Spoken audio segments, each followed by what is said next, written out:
Reflexão da liturgia da palavra do 26º domingo do tempo comum.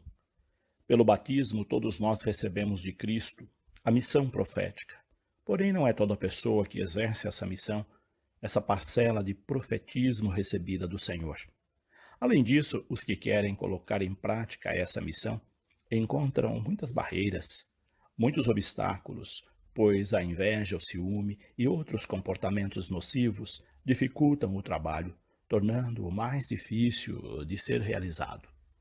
Por essa razão, ser profeta não é nada fácil, pois além das dificuldades inerentes ao profetismo, há quem dificulte o trabalho por ciúme. É um pouco disso que vemos na liturgia da palavra deste domingo. Na primeira leitura do livro dos Números, vemos Deus separando uma parte do espírito de liderança de Moisés, o espírito de liderança que Moisés possuía, e colocando em 70 anciãos. 70 aqui é um número simbólico, derivado de 7, que significa perfeição, plenitude. Ao colocar um pouco do espírito de Moisés nos 70 anciãos, Deus quer nos mostrar que colocou em todos nós um pouco desse espírito profético. Assim sendo, todos nós trazemos um pouco desse espírito. Então, por que é que nem sempre o colocamos em prática? Por que é que não lideramos, não tomamos à frente, não temos iniciativa de continuar a missão libertadora de Moisés, de Jesus, dos apóstolos e de tantos outros que vieram antes de nós?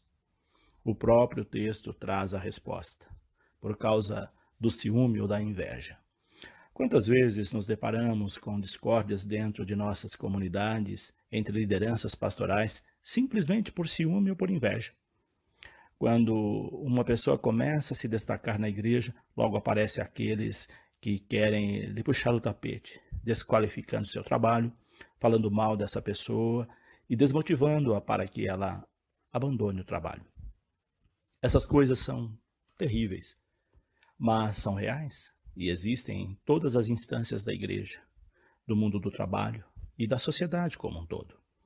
Na igreja, são pessoas que ainda não entenderam verdadeiramente o projeto de Deus e acabam por brigar por ciúme, o que mostra pobreza de espírito e carência de conversão. Deveríamos nos alegrar ao ver pessoas se destacando na missão ou novas lideranças surgindo na comunidade eclesial. Elas não roubarão nossos lugares, pelo contrário, somarão conosco, fazendo com que os trabalhos e a missão avancem. É esse olhar de Deus que a primeira leitura e o evangelho de hoje nos pedem.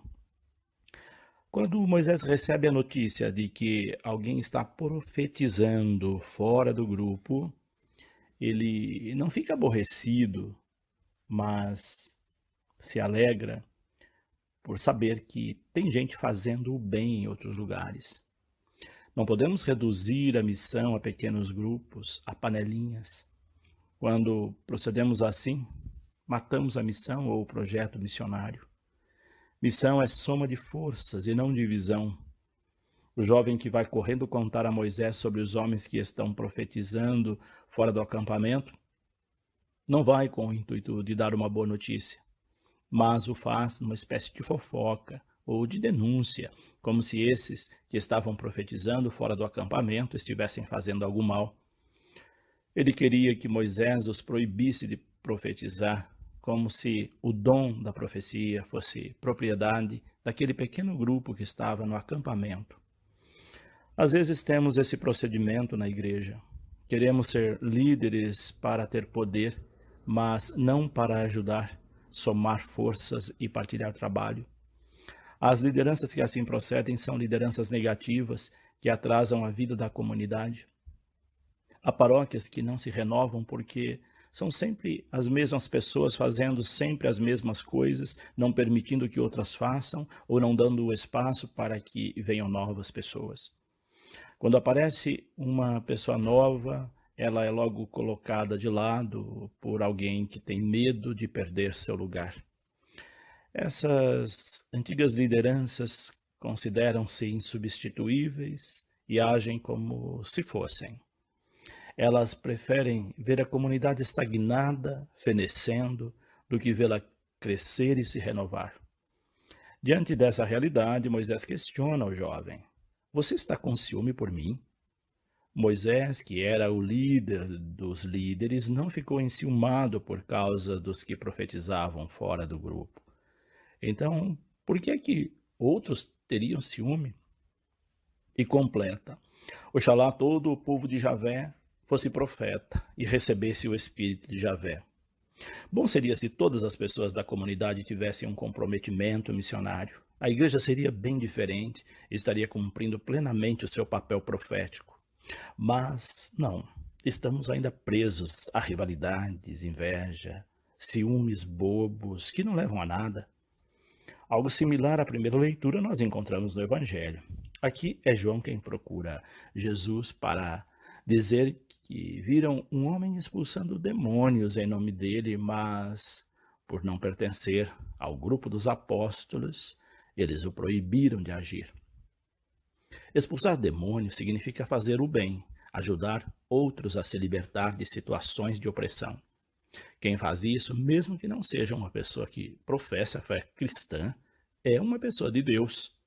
Desse modo, Jesus fica aborrecido com tal procedimento e repreende João, pois o bem pode e deve ser feito por qualquer um. Ninguém deve proibir outros de fazer o bem, mesmo que essa pessoa não pertença ao seu grupo ou religião. Se a pessoa está fazendo o bem, agindo em nome de Deus, ela deve continuar. E em vez de calá-la, deveríamos incentivá-la, motivá-la a continuar. Veremos que há muitos cristãos que agem assim. Acham que são os detentores do bem, das coisas de Deus, e que quem não professa a mesma fé não pode fazer o bem. Mas sabemos que há muitas pessoas que não são cristãs fazendo o bem. Algumas não pertencem a religião alguma, mas são comprometidas com a defesa da vida. Fazem caridade, comprometem-se com as políticas públicas, cobram procedimentos éticos das autoridades políticas, enfim, fazendo o bem.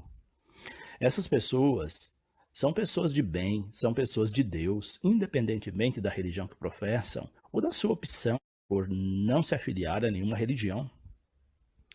Essas pessoas devem ser apoiadas nos seus bons atos e não criticadas porque não pertencem ao nosso grupo ou por não pensarem como nós pensamos. Porém, custamos a entender isso e formamos guetos religiosos, onde somente ali é possível ter bons procedimentos. É isso que Moisés critica na primeira leitura e é isso que Jesus combate no Evangelho. Todos podem e devem fazer o bem, e ninguém deveria ficar enciumado porque outros estão fazendo o bem. Qualquer boa ação, por menor que seja, é bem-vinda. Até mesmo um copo de água dado de coração a quem tem sede significa um grande gesto diante de Deus, e a pessoa não ficará sem receber recompensa. O que desagrada a Deus não são as boas ações, mas sim os escândalos que muitos praticam em nome dele, sobretudo com os pequenos e indefesos. Isso sim deve ser coibido, combatido, denunciado. Quem é verdadeiramente profeta se alegra quando outros fazem o bem, não importando como, quando nem onde. Regozija quando denunciam quem maltrata ou escandaliza os pequenos. Esses tipos de males devem ser cortados pela raiz, mostra o Evangelho, e somente quem é profeta faz isso.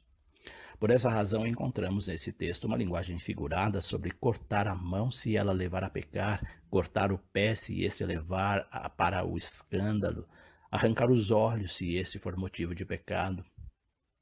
Enfim, é preciso combater o mal na sua origem e não apenas nas suas consequências. Enfim, o profeta é aquele que se alegra ao ver outras pessoas profetizando, pois ele sabe que profetizar é combater todas as formas de males, e quem combate o mal é uma pessoa do bem. Esses males estão bem claros na segunda leitura de hoje.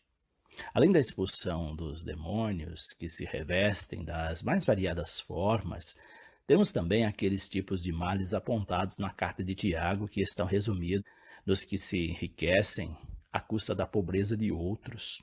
Esse trecho da carta de Tiago é extremamente profético. Ele coloca o dedo na ferida da sociedade e mostra que, nesses procedimentos aqui apontados, está a origem de muitos males: desigualdade, pobreza, injustiça, violência e morte.